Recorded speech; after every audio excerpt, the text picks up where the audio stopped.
आम इंतखाबात के हवाले से सबसे बड़ा इशू अगर आजकल की इन्वायरमेंट के ऊपर हम डिस्कस करें तो सबसे बड़ा ख़तरा ये नज़र आता है कि जितनी दहशत गर्दी के वाक़यात हो रहे हैं, इलेक्शन कैंपेन कैसे होगी। मौलाना फजलुर रहमान इसके ऊपर बयान दे चुके हैं, बाकी लीडर्स इसके ऊपर बारहा तज़किरा कर चुके हैं। 2007 हमें बार बार जहन में आता है। 2007 के अंदर ANP की लीडरशिप के ऊपर और पाकिस्तान पीपल्स पार्टी की लीडरशिप के ऊपर अटैक्स हो रहे थे और वो बाकायदा अंडर थ्रेट थे। और इसी दौरान में वो पाकिस्तानी तारीख़ का एक नाखुशगवार वाक़या दिसंबर 2007 में पेश आया, जब मोहतरमा की असैसिनेशन हुई और इंतखाबी अमल ही मौखर करना पड़ गया। तो खुदा ना करे कि वैसी सूरत हाल पैदा हो, लेकिन आज के हालात 2007 से बहुत ज़्यादा मुख्तलिफ नहीं है। पहले तो TTP रीग्रुप करके पाकिस्तान में अटैक कर रही थी और अब अफ़गानिस्तान के जो गैर कानूनी तौर पर पाकिस्तान में मुकीम शहरी हैं, गैर कानूनी, उनको लीगल स्टेटस नहीं है, उनकी जब वापसी का अमल शुरू हुआ है तो इन हमलों के अंदर मज़ीद तेज़ी आ गई है और ज़्यादातर हमले सरहद पार से ओरिजिनेट करते हैं और पाकिस्तानी इलाकों के ऊपर, सिक्योरिटी के ऊपर आते हैं, अटैक करते हैं और वापस चले जाते हैं। इसी असना में पंजाब के अंदर यह मैं आपको ख़बर देने लगा हूँ जो बेसिकली एक इंटेलिजेंस बेस्ड न्यूज़ है और सिक्योरिटी के हवाले से बहुत अहमियत की हामिल है।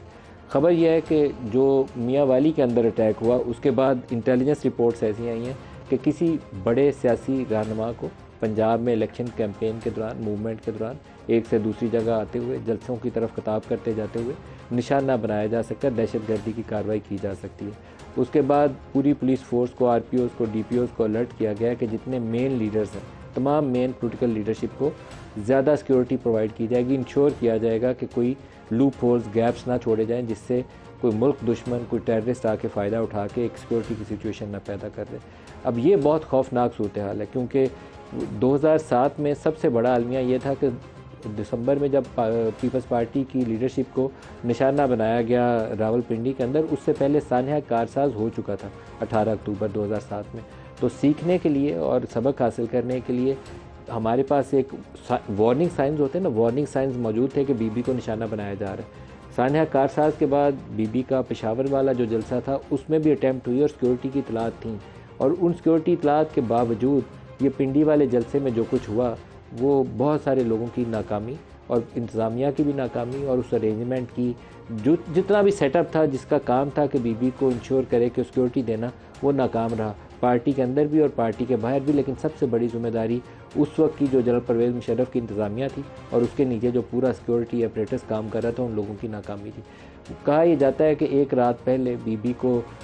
इंटेलिजेंस के जो बड़े सीनियर लोग थे, शायद DGI, उन्होंने भी जाकर ब्रीफ किया कि इस तरह का थ्रेट मौजूद है और आपको या तो करना नहीं चाहिए या अपने आप को एक्सपोज नहीं करना चाहिए। जलसा गाह जाने और आने का रूट भी तय किया गया। ये भी तय हुआ कि गाड़ी से बाहर नहीं निकलना, लेकिन उसके बावजूद जो वाक़या हमारे सामने है वो सामने है, उसको तो हम अनडू नहीं कर सकते। लेकिन जो चीज़ें बचाई जा सकती हैं, आज जिन खदशात का हमें पता है,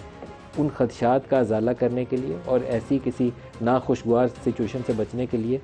वो इंतज़ाम करने चाहिए कि कोई बड़ा लीडर दोबारा उसका निशाना ना बने। ये जो इतलात हैं ये KP के अंदर भी हैं और पंजाब के अंदर भी हैं और मैं प्रिसाइजली आपको पंजाब के हवाले से ये इतला दे रहा हूँ कि ये मियाँ वाली अटैक के बाद प्रिसाइज इन्फॉर्मेशन है कि किसी मेन लीडर को इलेक्शन कैंपेन के दौरान निशाना बनाया जा सकता है और उसी बिना के ऊपर इंतजाम किए जा रहे हैं। दूसरा बड़ा चैलेंज ये है कि जितने सिक्योरिटी के लोग दरकार हैं इलेक्शन ड्यूटीज़ के लिए, वो उतने सिक्योरिटी के लोग ना पंजाब पुलिस के पास हैं और ना KP पुलिस के पास है, ना बाकी लोगों के पास है। इलेक्शन कमीशन ने 2,77,000 लोगों की रिक्वायरमेंट बताई है कि in addition to police force हमें 2,77,000 फ़ौज से या सिविल आर्म फोर्सेस, रेंजर्स वगैरह, उनकी मदद चाहिए होगी। पंजाब में इसकी जो मतलूबा तादाद है,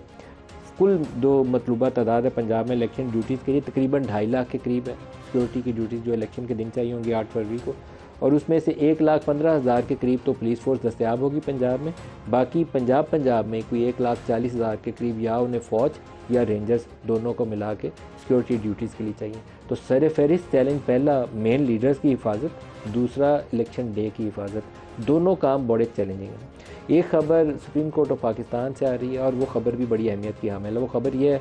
कि 2011 से एक प्रेसिडेंशियल रेफरेंस सुप्रीम कोर्ट में पेंडिंग है। उस वक्त इफ्तिखार चौधरी साहब ने कुछ पेशियाँ इसकी लगाई, शायद 6 दफ़ा उन्होंने समाअत उसकी की, लेकिन उससे लेकर आज तक वो किताब बंद पड़ी हुई है, वो फ़ाइल बंद है, उसका दोबारा खुलना ज़रूरी है। वो है जुल्फ़कार अली भुट्टो की हैंगिंग के हवाले से कि क्या वो अदालती कत्ल है या क्या मामला है। उसके ऊपर अगर अदालत इस केस को खोलती है और सुनती है तो इंसाफ के तकाज़ों को पूरा किया जाएगा, क्योंकि पूरी पीपल्स पार्टी और जो हमारे लीगल माइंड्स हैं उन सारों का ख्याल यही है कि वो अदालती कत्ल है। उस वक्त एक मिलिट्री टेक ओवर के नतीजे में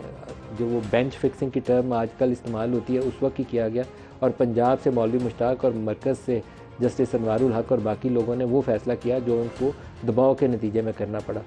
खोल के आज अगर इसको देखें तो शायद हमें पता चल जाए कि किसके ऊपर क्या दबाव था, क्या हक़ाइक़ थे और क्यों ये फ़ैसला लेना पड़ा, और इसके नतीजे में हो सकता है कि बाकी बहुत सारे और मुकदमात जो मुतनाज़ा नौइयत के हैं उसके ऊपर भी बात करने की और समझने का हमें मौका मिल जाए।